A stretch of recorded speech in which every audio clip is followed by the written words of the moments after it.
सम्राट स्मृति संग्रहालय का उद्घाटन पीएम मोदी ने गांधीनगर में जैन विरासत को किया समर्पित।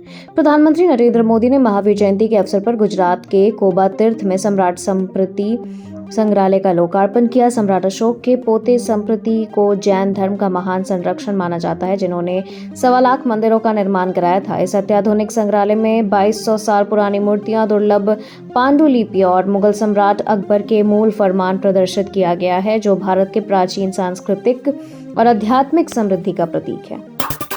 नीतीश कुमार के इस्तीफे पर बेटे निशांत का बयान, पिताजी का फैसला स्वीकार है।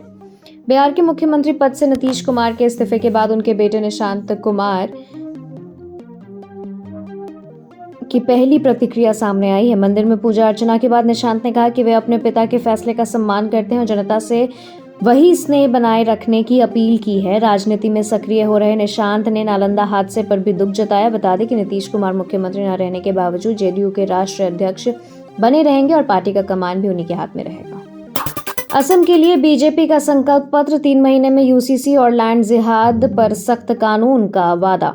असम विधानसभा चुनाव के लिए केंद्रीय मंत्री निर्मला सीतारमण ने भाजपा का घोषणा पत्र जारी किया, जिसमें 5 लाख करोड़ रुपए के निवेश, समान नागरिक संहिता लागू करने और लव व लैंड जिहाद के खिलाफ कठोर कानून बनाने का वादा किया है। मुख्यमंत्री हेमंत बिस्वा शर्मा ने स्पष्ट किया कि घुसपैठियों से जमीन वापस ली जाएगी और बांग्लादेशी मियाओं की राजनीतिक कमर तोड़ दी जाएगी।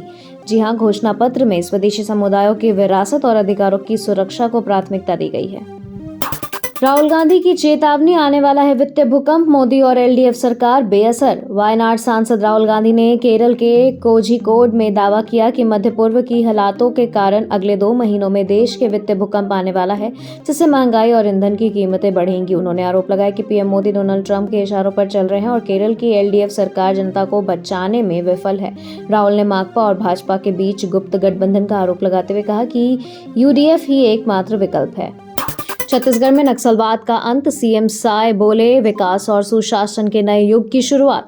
मुख्यमंत्री विष्णुदेव साय ने 31 मार्च को नक्सलवाद के खिलाफ लड़ाई में ऐतिहासिक दिन बताया। उन्होंने कहा कि पीएम मोदी और गृह मंत्री अमित शाह के नेतृत्व में छत्तीसगढ़ इस नासुर से बाहर निकल रहा है। साय ने पूर्व मुख्यमंत्री भूपेश बघेल पर पलटवार करते हुए आरोप लगाया कि कांग्रेस शासन में दृढ़ इच्छा शक्ति की कमी के कारण लड़ाई कमजोर पड़ी थी, जबकि वर्तमान डबल इंजन सरकार ने निर्णायक परिणाम दिए हैं। आईएएस चंचल कुमार बने सूचना एवं प्रसारण मंत्रालय के सचिव। केंद्र ने किया बड़ा फेरबदल। केंद्र सरकार ने प्रशासनिक स्तर पर बड़ा फेरबदल करते हुए बिहार कैडर के 1992 बैच के वरिष्ठ आईएएस अधिकारी चंचल कुमार को सूचना और प्रसारण मंत्रालय का नया सचिव नियुक्त किया है। चंचल कुमार लंबे समय तक बिहार के मुख्यमंत्री नीतीश कुमार के प्रधान सचिव रह चुके हैं और उन्हें राजनीतिक फैसलों का विशेषज्ञ माना जाता है। अब उन पर सरकार की संचार रणनीति, मीडिया नीति और प्रसारण व्यवस्था को नई दिशा देने की जिम्मेदारी होगी। संसद में पितृत्व अवकाश की गूंज, राघव चड्ढा ने की इसे कानूनी अधिकार बनाने की मांग। आम आदमी पार्टी के सांसद राघव चड्ढा ने संसद में पितृत्व अवकाश यानी पैटर्निटी लीव को कानूनी अधिकार बनाने का मुद्दा उठाया है। उन्होंने तर्क दिया कि बच्चे की परवरिश केवल मां की नहीं बल्कि पिता का भी सम्मान जिम्मेदारी है। चड्ढा ने कहा कि पिता को अपनी नौकरी और नवजात बच्चे की देखभाल के बीच चुनाव करने के लिए मजबूर नहीं किया जाना चाहिए। उन्होंने इस बदलाव को आधुनिक समाज और मजबूत पारिवारिक ढांचे के लिए आवश्यक बताया।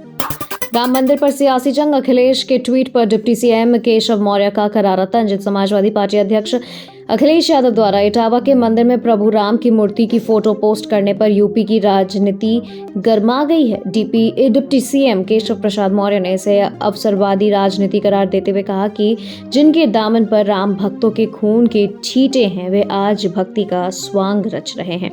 मौर्य ने दावा किया कि भाजपा के भय से सपा अब मंदिर मंदिर घूम रही है, लेकिन 2027 में जनता फिर उन्हें जवाब देगी।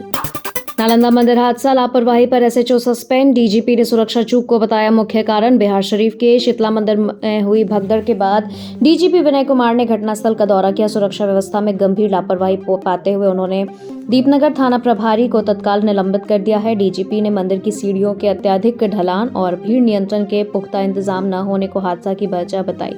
सरकार ने मृतकों के परिजनों को 6-6 लाख रुपए की सहायता राशि देने का भी ऐलान किया है। बंगाल चुनाव से पहले घमासान मतदाता सूची में बाहरी नामों को लेकर के टीएमसी बीजेपी में झड़प। कोलकाता में मुख्य निर्वाचन अधिकारी के कार्यालय के बाहर टीएमसी और भाजपा कार्यकर्ताओं के बीच हिंसक झड़प हुई। भाजपा का आरोप है कि चुनाव आयोग के फॉर्म से का दुरुपयोग कर बाहरी लोगों के नाम जोड़े जा रहे हैं। वहीं मुख्यमंत्री ममता बनर्जी ने चुनाव आयोग को पत्र लिखकर भाजपा पर ही बाहरी राज्यों के मतदाताओं को बंगाल की लिस्ट में शामिल करने का आरोप लगाया है। चुनाव से पहले इस वोटर लिस्ट विवाद ने राजनीतिक तनाव को चरम पर पहुंचा दिया है।